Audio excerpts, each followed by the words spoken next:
You may have heard us say once or twice that we're not always the biggest fans of cities.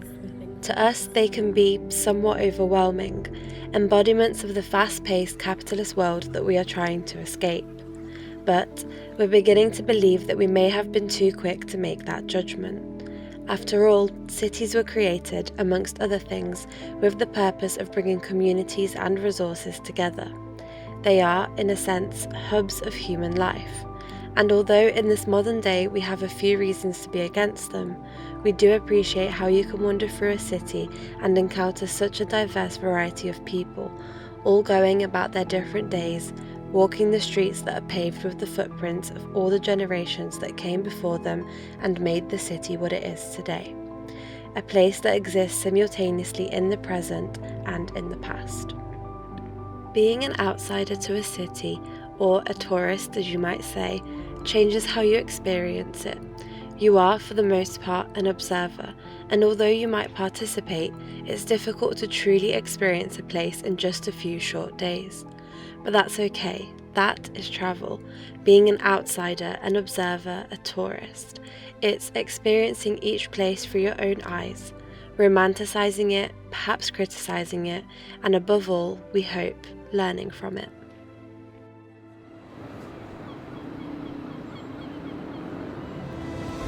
We began our time in Porto in the way that we like to begin our time in any city, with a walking tour.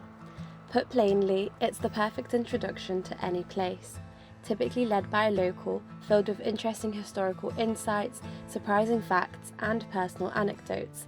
It makes you feel acquainted with the city. So, in that sense, I guess you could say we quickly decided that Porto would make a good friend. A place that is holding on tightly to its authentic culture despite the increasing tourism. When you walk the streets of Porto, you still walk amongst its locals. Some whose families have definitely lived there for many generations before. And to us, one of the best things about a place that is still authentic to its core is the countless places in which you can find delicious local food, such as the famous francesinha. Right, this is like heaven on a plate for me. It's a proper like Porto staple dish. Totally forgot the name of it. Francesina. Francesinum? Francesina. Okay. Yeah, we need to work out the pronunciation. But yeah, it's bread, 4 different types of meat, bread, cheese all over it, gravy, which includes like beer, tomato sauce, and then chips all around it, and then an egg on top. Like, what more do you want? It's like a heart attack on a plate, but it looks beautiful. That was kind of new. Honestly, I'm so happy. I can't believe you waited this long to dig in. I know.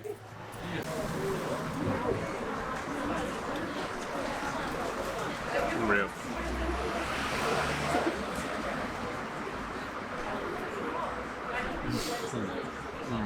Yeah. A few moments later. Heaven on a plate for me, that is amazing. I think it's steak, sausage, I think it's a bit of like bacon or something. All goes well. It looks like, it don't look the best, but wow. But that is good. You will not defeat me.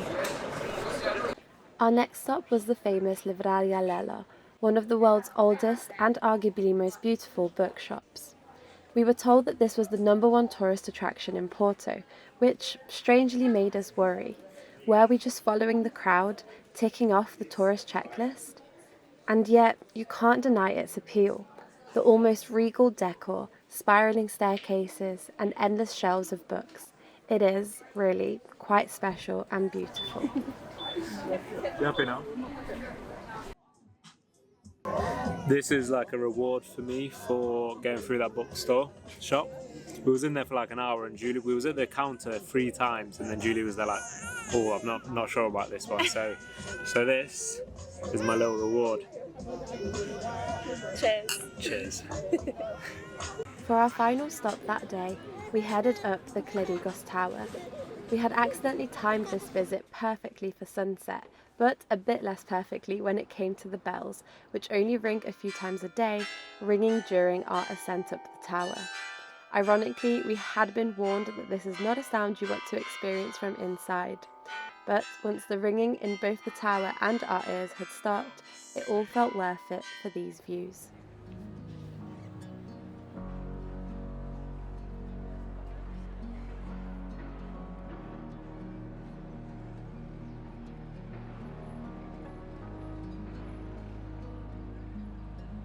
When you visit Porto, you'll be recommended various viewpoints, and Porto really does look great from all perspectives.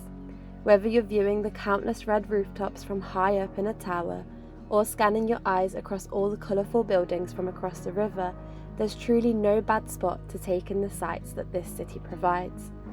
And if you get the chance to see them all lit up by the warm glow of the setting sun, then these sights might even exceed your expectations.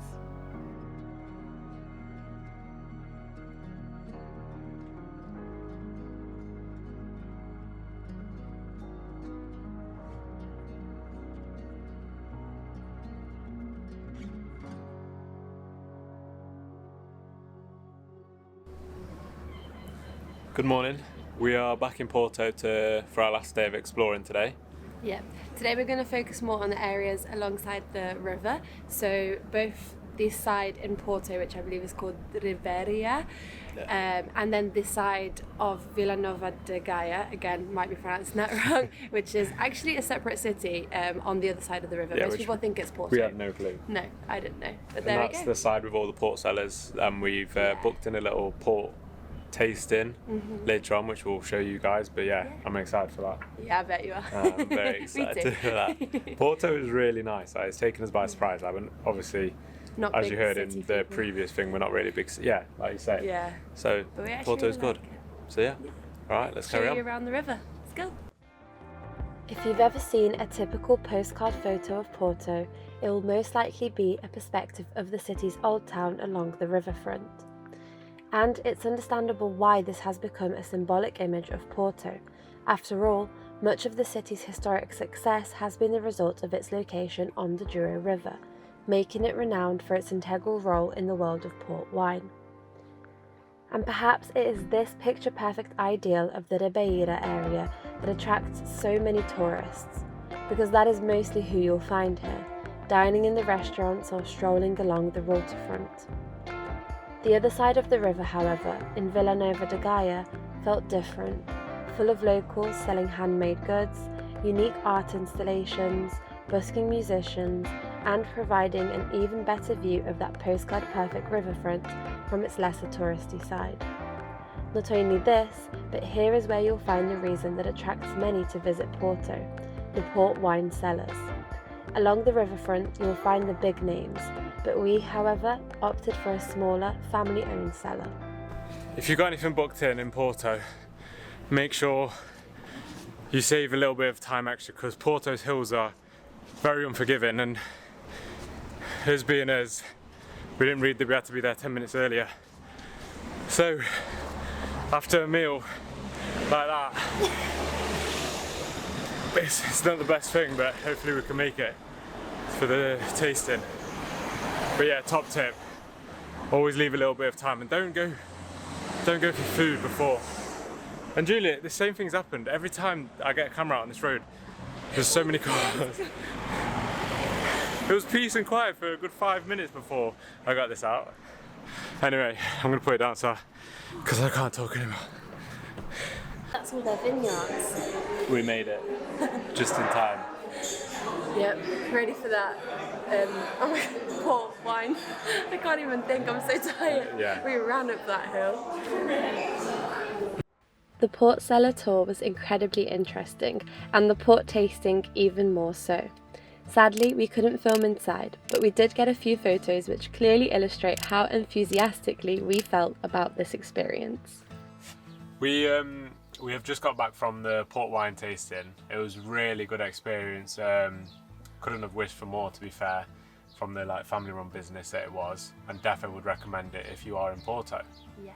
But yeah, we're back in the van now, and yeah. That's it for Porto. Yeah, we're off, and we'll see you next time. See you soon.